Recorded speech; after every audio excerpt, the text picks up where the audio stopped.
This commentary may be a little ragged because I'm taping it through my computer while I'm on vacation, and I'm technologically inept. Therefore, I beg you to bear with me. And on top of that, there are planes passing overhead and machinery and equipment in the background. I have no idea whether any of this will ultimately be audible, but let me begin. AIDS-free world is feeling very good as we enter the end of the year. The fact of the matter is that we were tickled by pressing the Secretary General of the United Nations into doubling the number of women on the peacekeeping panel. It by no means approximates gender equality, but I doubt that the Secretary General will walk down the road of such blatant sexism again.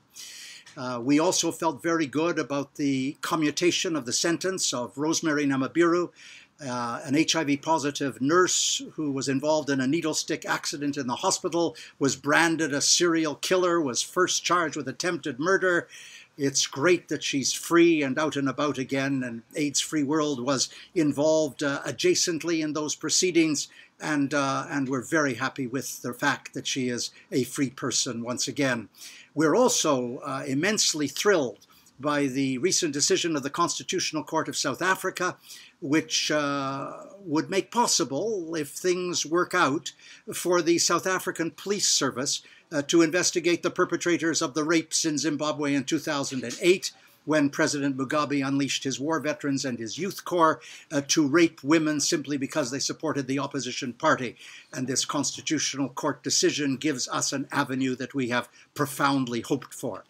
We also have something brewing around the peacekeeping panel and matters of sexual violence, which we will divulge to you more fully over the next few weeks. And we're engaged in a fascinating exchange with the International Labour Organization around child marriage and child labor, which we will also express rather more fully in the coming months.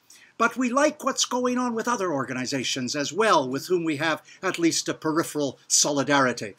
For example, Kellen, the Kenyan Ethical and Legal Issues Network in Kenya, which has just courageously brought 5 cases of HIV-positive women who were forcibly sterilized, taken those cases before the High Court in Kenya, forcibly sterilized under conditions which Kellen brands as utterly indefensible. It will be fascinating to see the way that case unfolds. Bravo to Kellen.